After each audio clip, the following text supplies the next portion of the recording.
అదే RTV app వార్తల్ని క్షణాల్లో చదివే అవకాశం ఉంటుంది. ఒక న్యూస్ పేపర్, ఒక టెలివిజన్ ఛానల్ మీ చేతుల్లో ఎప్పుడూ ఉంటాయి. దీనికి బాధ్యులు ఎవరో దీని మీద ఎంక్వైరీ జరగాల్సిన అవసరం ఉంది. అసలు ఇలాంటివి మళ్ళీ జరగకుండా ఎందుకు కట్టడి చేయలేమో ప్రభుత్వాలు ఆలోచన చేయాలి. బికాస్ ఇంత ముందు కూడా ఇలాంటిదే జరిగింది అని వింటున్నాం. ఈసారి అయితే వచ్చిన ఫోర్స్కి బీమ్స్ కూడా దెబ్బతిన్నాయి. ఇది సామాన్యమైన దెబ్బ కాదు. ఇంత హిస్టారికల్ బ్యారేజ్, ప్రకాశం బ్యారేజ్కి ఇంత పెద్ద దెబ్బ తగిలింది అంటే దీన్ని చాలా సీరియస్ గా తీసుకోవాల్సిన అవసరం ఉంది. కఠినంగా శిక్షించకపోతే, పెనాల్టీ పెద్దగా లేకపోతే మళ్ళీ జరిగే అవకాశం ఉంది. కాబట్టి ఇది చాలా సీరియస్ గా తీసుకోవాల్సిన అవసరం ఉంది. అంతేకాకుండా యాజ్ సూన్ యాజ్ పాసిబుల్ మరమ్మతులు కూడా చేయాల్సిన అవసరం ఉంది.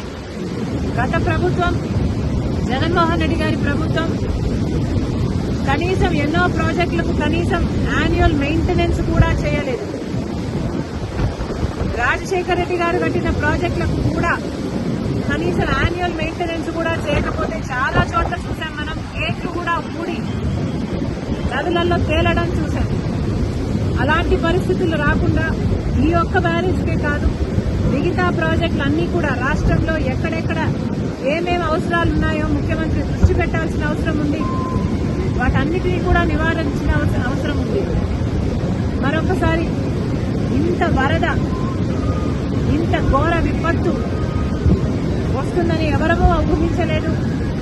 కానీ రెయినీ సీజన్ అంటేనే రెయిన్స్ వచ్చే సీజన్ కాబట్టి వీలైనంత వరకు ప్రికాషనరీగా ముందే ప్రభుత్వాలు, అధికారులు ఆలోచన చేసి డ్యామేజ్ కంట్రోల్ మోడ్లోనే రైనీ సీజన్ మొదలు నుంచి ఉండాలని కాంగ్రెస్ పార్టీ కోరుతుంది. ఈ బ్యారేజ్కు సంబంధించి వెంటనే చర్యలు తీసుకోవాలి. ఎవరు దీనికి అకౌంటబుల్లో, ఎవరు దీనికి రెస్పాన్సిబుల్లో వెంటనే కనుక్కోవాల్సిన అవసరం ఉంది. కఠినంగా శిక్షించాల్సిన అవసరం ఉంది. ఎందుకంటే ఇది మళ్ళీ రిపీట్ కాకూడదు కాబట్టి. మరిన్ని వీడియోస్ కోసం ఛానల్ ని సబ్స్క్రైబ్ చేయండి. లేటెస్ట్ అప్డేట్స్ కోసం వాట్సాప్ ఛానల్ ని ఫాలో చేయండి. అండ్ లింక్ డిస్క్రిప్షన్ లో ఉంది.